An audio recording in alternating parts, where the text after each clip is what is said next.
Para hablar de dificultad respiratoria tenemos que entender que la dificultad respiratoria es originada por la afectación de procesos de intercambio gaseoso, ya sea en la ventilación, en la perfusión o la difusión.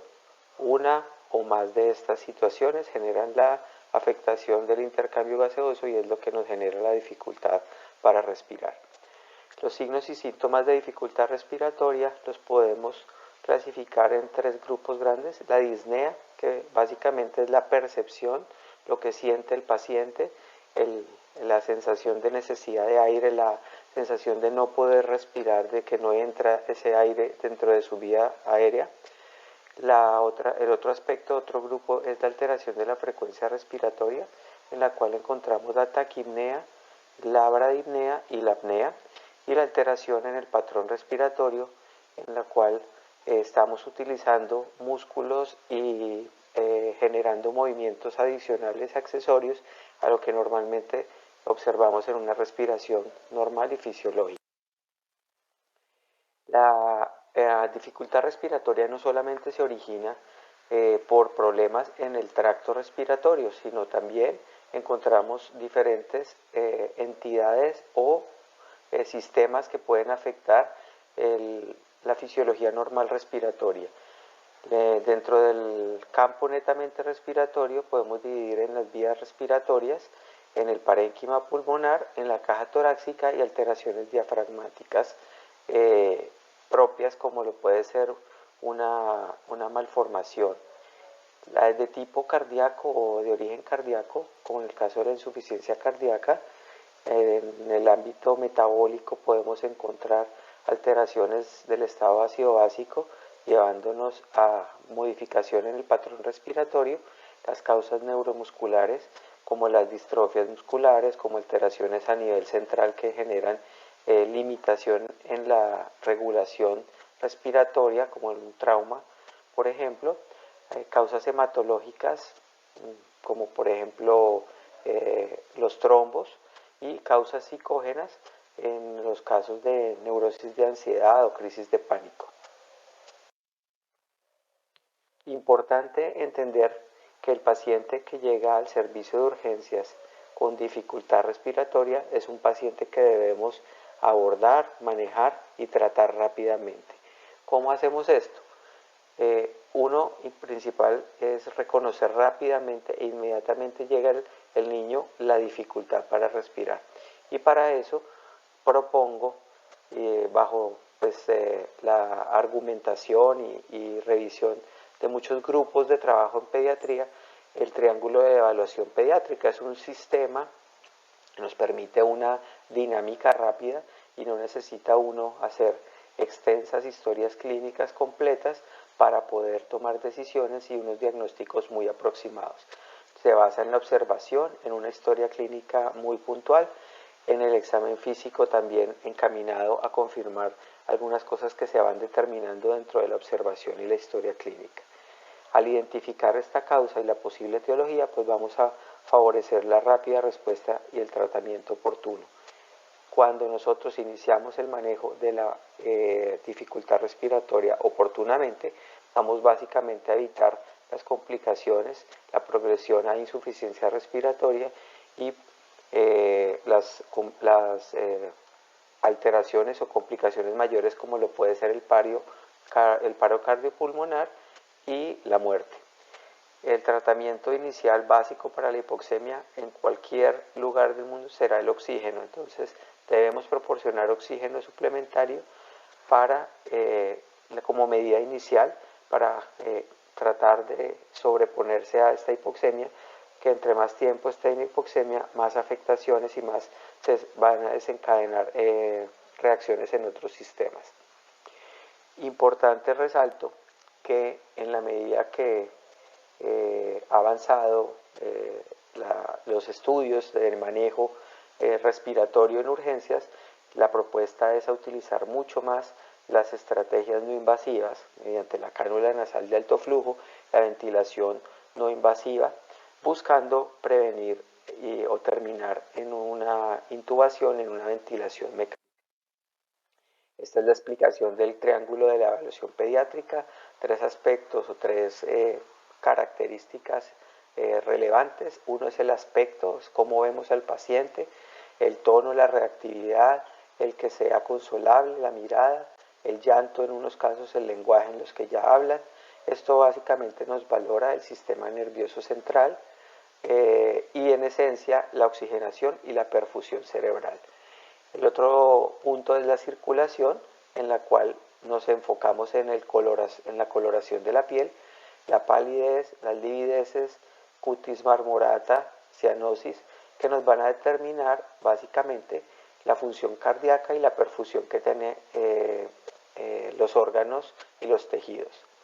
Y la respiración, que nos va a permitir valorar patología respiratoria, y aquí encontramos que son los signos de incremento de trabajo respiratorio como las retracciones, los tirajes, el aleteo nasal, la taquipnea, y los ruidos respiratorios que nos pueden orientar al tipo de patología y a las soluciones que debemos implementar. Es simplemente sin hacer un examen y audible a distancia podemos encontrar pistas para nuestro buen abordaje. Los síntomas claros o más relacionados con la dificultad respiratoria tenemos la taquipnea, que es el incremento de la frecuencia respiratoria. Más adelante, en uno de los casos clínicos que les voy a comentar, discutiremos la taquipnea, la taquicardia como una respuesta secundaria, los ruidos respiratorios alterados, dependiendo de la ubicación de la afectación o del compromiso respiratorio, pues van a aparecer algunos ruidos característicos, el aumento del trabajo respiratorio, que lo mencionábamos, se caracteriza por los tirajes y las retracciones. Un paciente irritable significa una oxigenación alterada. La alteración del nivel de conciencia también está en relación a la perfusión y la oxigenación, y la cianosis, que es característico de la hipoxemia. Dentro de este abordaje inicial tenemos que tener en cuenta lo que oímos. Lo que oímos nos va a orientar a síndromes o a alteraciones que nos ubican el tipo de afectación en la, digamos que en la ubicación en la vía respiratoria. Por ejemplo, el ronquido, la voz ronca o la voz gangosa nos van a orientar hacia una alteración de la vía aérea superior. El ronquido nos lo puede dar simplemente la vibración del paso la vibración por el paso del aire con unos cornetes hipertróficos o una hipertrofia adenoidea, al igual que una voz gangosa nos puede sugerir una hipertrofia adenoidea o una hipertrofia amigdalina. También alteraciones a nivel faríngeo como los abscesos periamigdalinos. La disfonía, el estridor y la tos perruna pues son característicos de la vía, digamos, intermedia, donde está la glotis y la subglotis. Entonces nos enfoca hacia problemas de la laringe y de la tráquea. Las sibilancias nos ubica en vía aérea de menor calibre, típico en la bronquiolitis y el asma, como la afectación de los bronquios y bronquiolos. Y el quejido es característico, sobre todo en los lactantes, en el momento de hacer la afectación del parénquima por ocupación alveolar, pues tenemos una modificación, una apertura parcial de la glotis que hace percibir este quejido o este pujo que es característico en este grupo etario de niños pequeños. Lo que vemos también es muy importante, eso nos va también a permitir ubicar o determinar algunos síndromes o algunas afectaciones, y eso nos va cerrando, nos va limitando las posibilidades diagnósticas para actuar de una mejor forma. La postura, características de algunas patologías o algunos síndromes de dificultad respiratoria, como por ejemplo el olfateo, la posición de trípode, el olfateo característico de la afectación laríngea, como en el CRUP, y en la posición de trípode, que también la podemos ver para ayudar a mejorar la expiración, aumentando la presión intraabdominal y esto nos va a generar la mejor salida del aire en casos de obstrucción como en la bronquiolitis o en la crisis de asma. La taquipnea y bradipnea la podemos observar, la podemos con un ojo entrenado determinar aproximadamente la frecuencia respiratoria, si está aumentada, si está disminuida. El aleteo nasal, que nos va a hacer un determinante también de dificultad respiratoria. Los tirajes, que también los podemos simplemente levantando la camisa, la blusita del paciente, encontramos estos tirajes y esto nos orienta hacia la severidad de la dificultad respiratoria con la que se está presentando el paciente. Y también podemos observar los tiempos respiratorios, es decir, una expiración prolongada es característica de fenómenos de válvula a nivel bronquial, como en la bronquiolitis o en la crisis asmática. La siguiente parte del manejo de urgencias es como el soporte general, lo que hacemos en todo caso. En todos los casos tenemos un manejo según las guías de reanimación, de estabilización y de manejo en urgencias, mediante el ABC. Si es una sospecha de cuerpo extraño, podemos o debemos intentar una maniobra de Heimlich según la edad del paciente.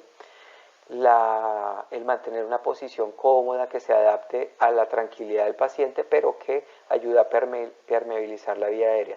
Muchas veces el paciente es el que determina cuál es la mejor posición para sentirse que está respirando mejor y para lograr oxigenar mejor. El ambiente tranquilo, no estar con sitios con mucho ruido, con muchas personas que estén generando ansiedad en el paciente. Oxigenoterapia es la clave del manejo inicial en cualquier caso de dificultad respiratoria. Esto lo debemos seleccionar según el tipo de patología, según el grado de saturación y si no hay respuesta, ir incrementando los flujos y las complejidades del apoyo de oxígeno. La aspiración de secreciones es una situación que en lactantes y en niños pequeños puede ser útil, sin embargo es una situación diferible.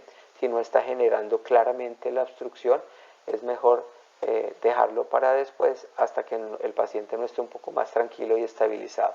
Al igual que el acceso vascular, que siendo importante en algunos casos para reanimación, cuando los casos no son tan severos o son de grado moderado, muchas veces son pues posible diferir este tipo de manejo, la canalización, la extracción de exámenes, mientras el paciente logra una recuperación mediante la administración de oxígeno y de otras terapéuticas que no sean invasivas y que no incomoden al paciente. Según la localización en la vía aérea, podemos encontrar la patología asociada o que desencadenante de la dificultad respiratoria. Entonces, en la vía aérea superior hemos descrito la laringitis, la laringotraqueitis o Krupp, la epiglotitis, que generalmente es de origen bacteriano, infecciones otorrinolaringológicas como las amigdalitis purulentas, los abscesos periamigdalinos o retrofaríngeos, los cuerpos extraños en vía aérea superior, ya sean nasales, sean faríngeos o sean inclusive supraglóticos o glóticos.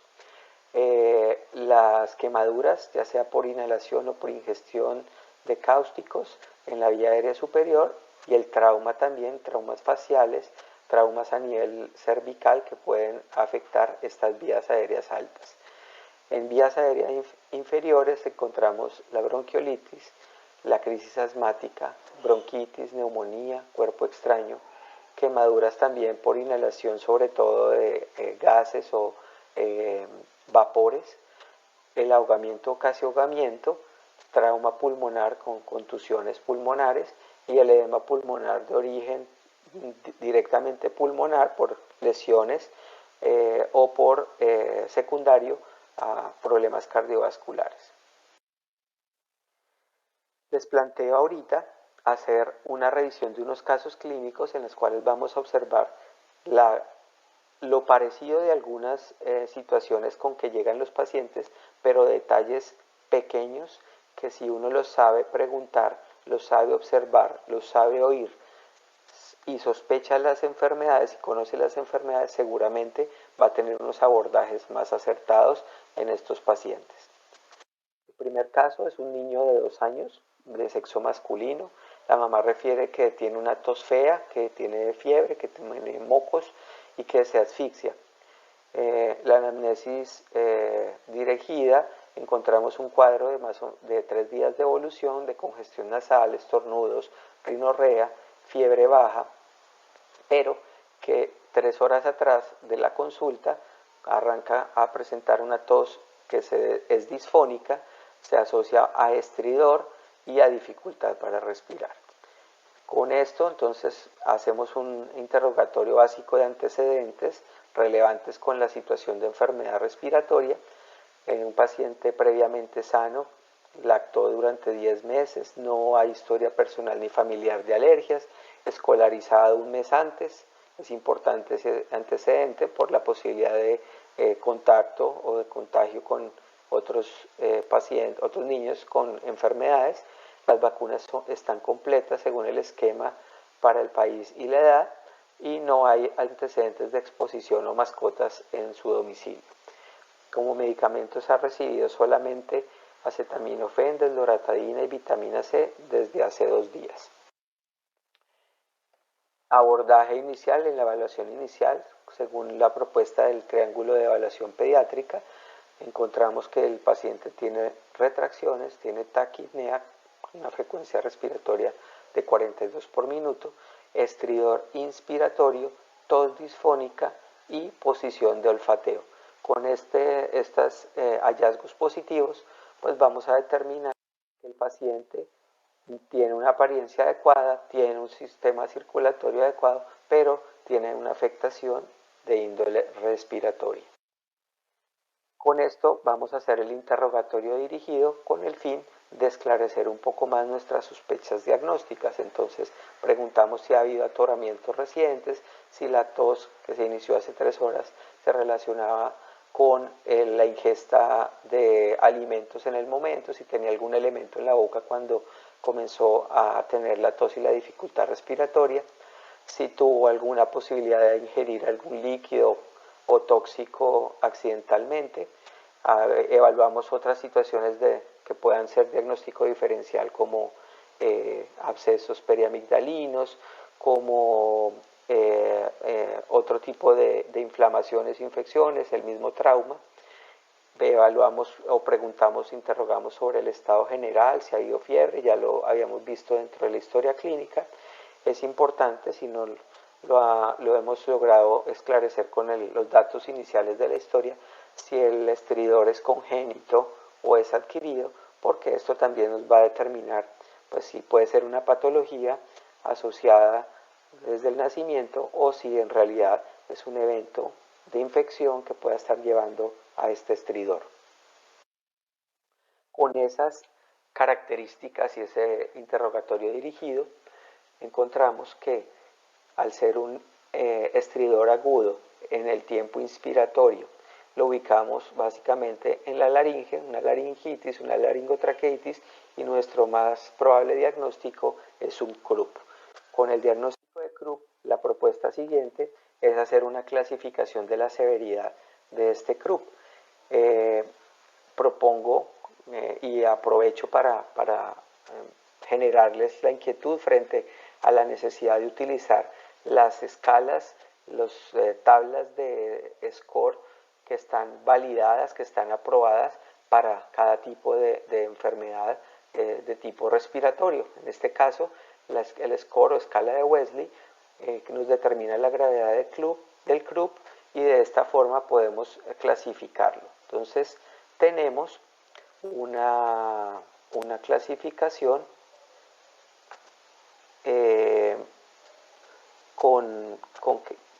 con el estridor que se presenta en reposo, con unas retracciones leves, con una entrada de aire que es normal, sin cianosis y con un estado de conciencia normal, lo que nos suma 3 puntos y nos va a determinar una escala de gravedad moderada. Con esto podemos hacer diagnóstico de grupo moderado y así abordar el manejo. Primero el manejo y las medidas generales, ya lo hemos avanzado, la hidratación, la comodidad, el ambiente tranquilo y pues obviamente si está desaturado el oxígeno por el sistema que más le genere comodidad al paciente con la recuperación de la oximetría.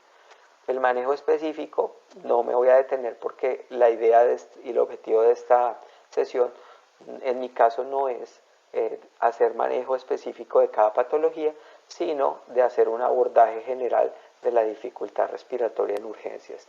Entonces el manejo específico lo dejamos reservado a la revisión de guías de manejo y al que adoptemos en cada sitio de trabajo las guías y tengamos nuestros protocolos claros y establecidos, hayan sido socializados y hayan sido compartidos con todo el personal para trabajar de forma coordinada.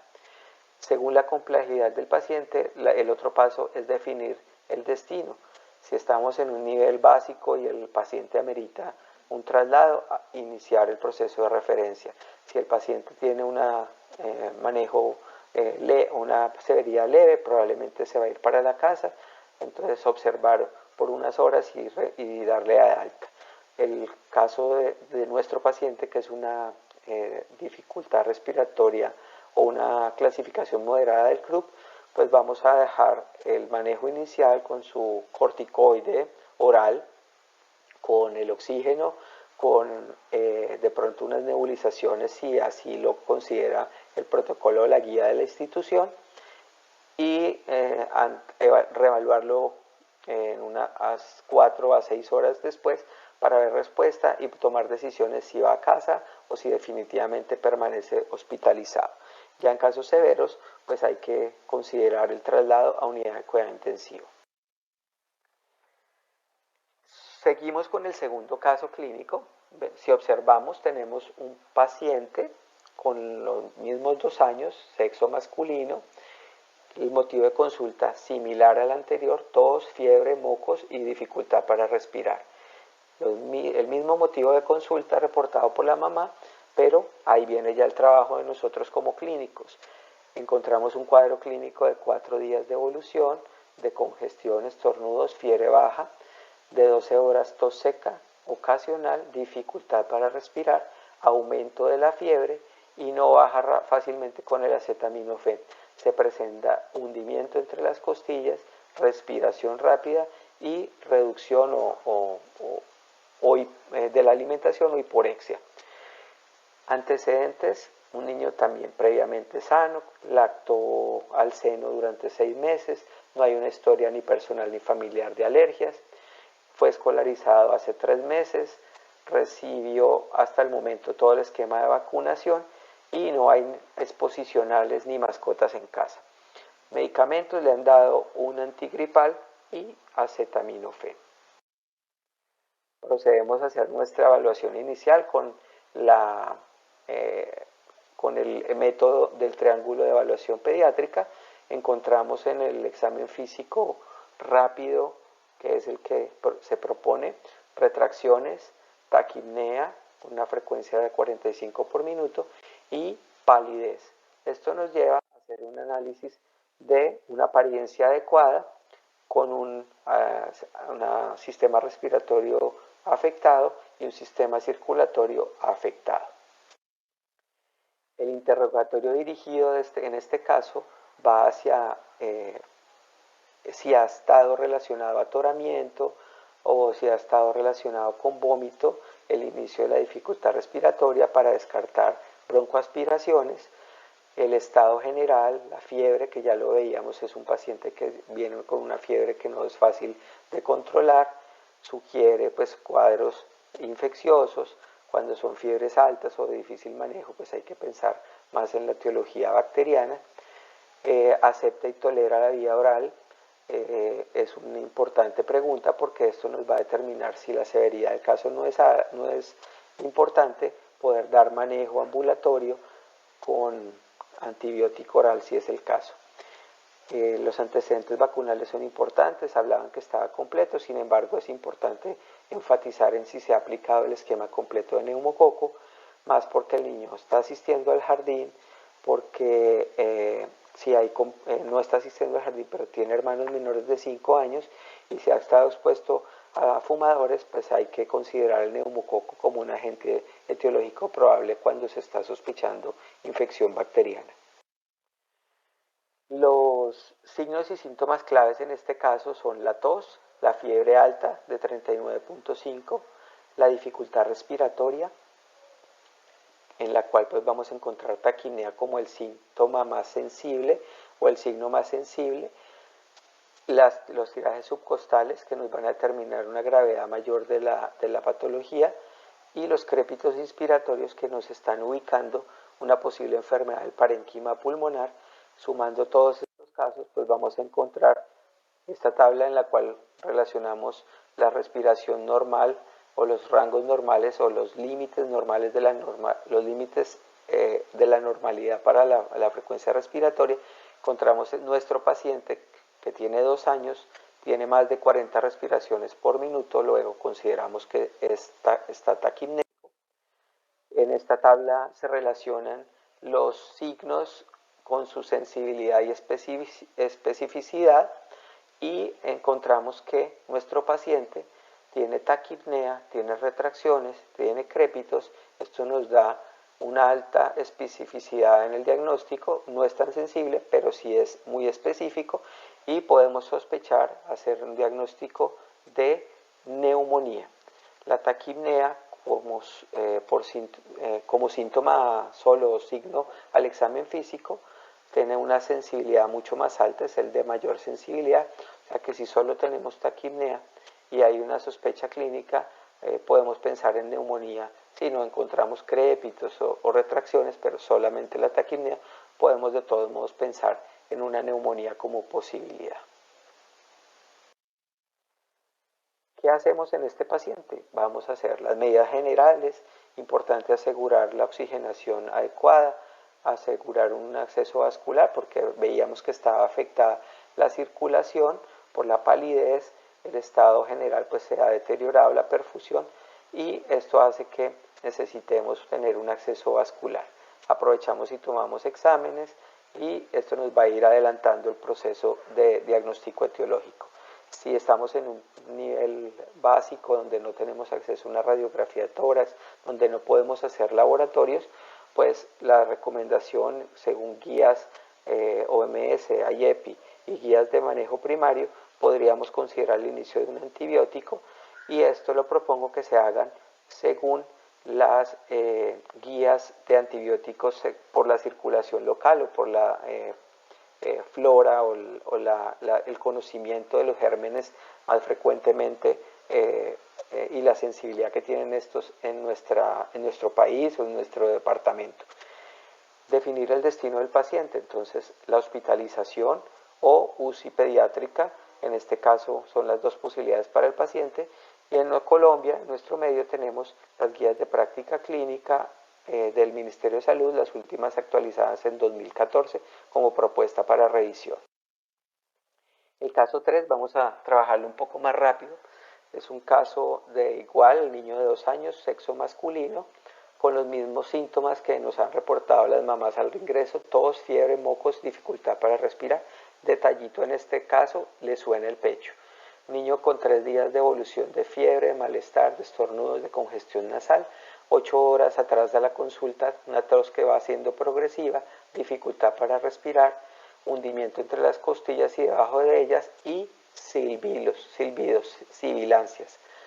Entonces un niño con unos antecedentes similares a los anteriores, un niño previamente sano, la actual seno 4 meses, tiene un antecedente importante de eczema facial y familiar, la mamá con asma, no se ha escolarizado, tiene las vacunas completas, pero en este caso el niño no se ha escolarizado, pero tiene un hermano mayor de 4 años, un hermano mayor que tiene 4 años y asiste al jardín, que tiene unos síntomas catarrales leves, no tienen mascotas, no tienen exposiciones a cigarrillo u otros contaminantes. El manejo que se le ha dado ha sido acetaminofén y lavados nasales.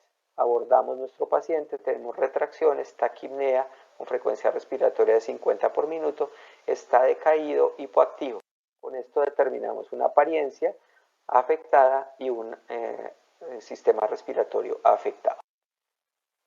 Interrogatorio dirigido va a esclarecer el desencadenante, las causas, atoramientos, vómitos, lo veíamos para descartar broncoaspiración, ver el estado general, si ha tenido fiebre, si se ha alimentado bien, las vacunaciones que ya revisamos estaban al día, el hermano menor de 5 años que está asistiendo al jardín es uno de los factores de riesgo para él, y el contagio porque el niño está con síntomas.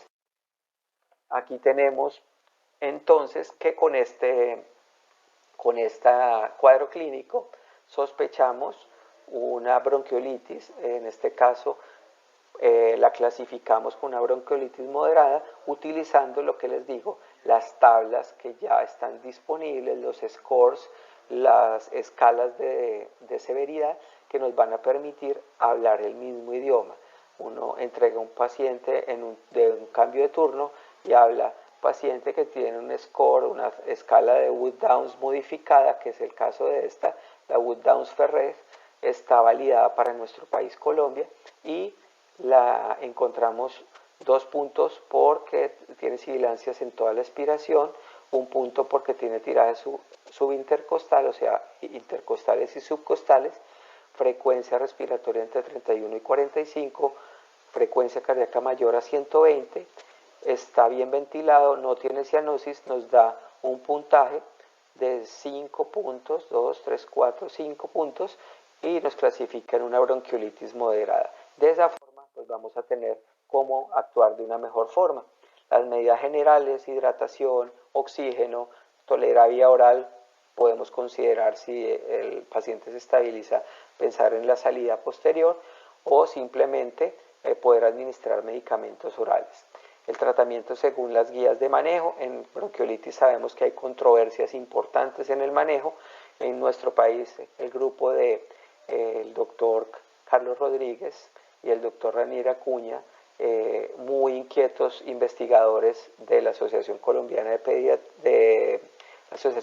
de Neumología Pediátrica, han desarrollado y han hecho unas revisiones de la literatura con unas propuestas interesantes, innovadoras del manejo según los fenotipos de la bronquiolitis, es decir, según las características si el paciente tiene antecedentes o posibilidades atópicas y no atópicas, y de esa forma ver una mejor respuesta ante el inicio de unos u otros medicamentos. También con este paciente definimos el destino, si va para la casa, si va para hospitalización o si va para UCI pediátrica. 5 cositas que se deben llevar de esta revisión o de esta conferencia es siempre valorar la gravedad, la alteración fisiopatológica mediante el examen físico y la oximetría. Tratamiento precoz, progresivo y continuo quiere decir ir haciendo, reevaluando, cambiando según las necesidades de cada paciente. Oxigenoterapia, la que necesite, bajo flujo, cánula de alto flujo, no invasiva, invasiva, según la necesidad del paciente.